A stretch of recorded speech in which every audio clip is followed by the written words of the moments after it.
Thereafter, Senator Judge Ontiveros, and then Senator Judge Villanueva. Thank you, thank you. You have 2 minutes. Thank you, Mr. Presiding Officer. The question is to the witness. Kanina tinanong sa iyo ng Defense Counsel or Counsel for the Respondents na kung ikaw ay abogado. Ang sagot mo hindi. Yes, sir.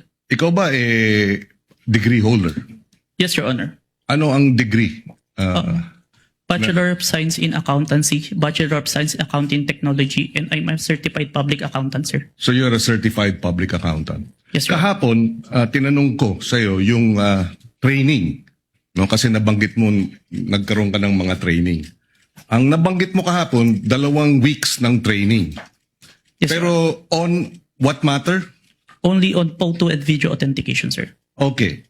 Meron pa bang ibang training na ikaw ay you went through bilang expert or competent witness sa usapin ng digital technology, cybersecurity, online training?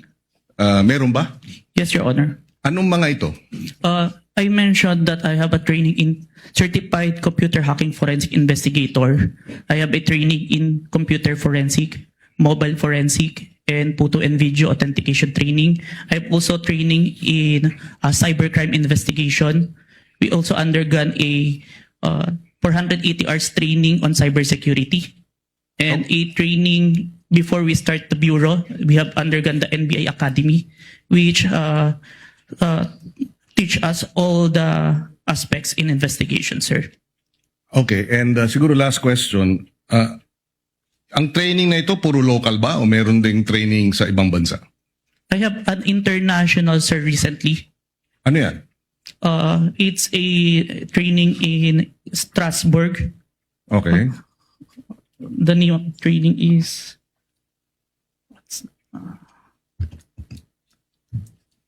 Saang lugar na lang, Mr. Witness? Strasbourg, Germany? France? Strasbourg, France, sir. Oh.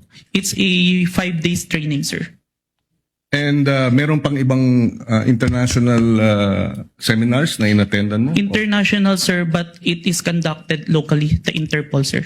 Interpol. Yes, Your Honor. Okay. I have no further questions. Thank you, Senator Judge.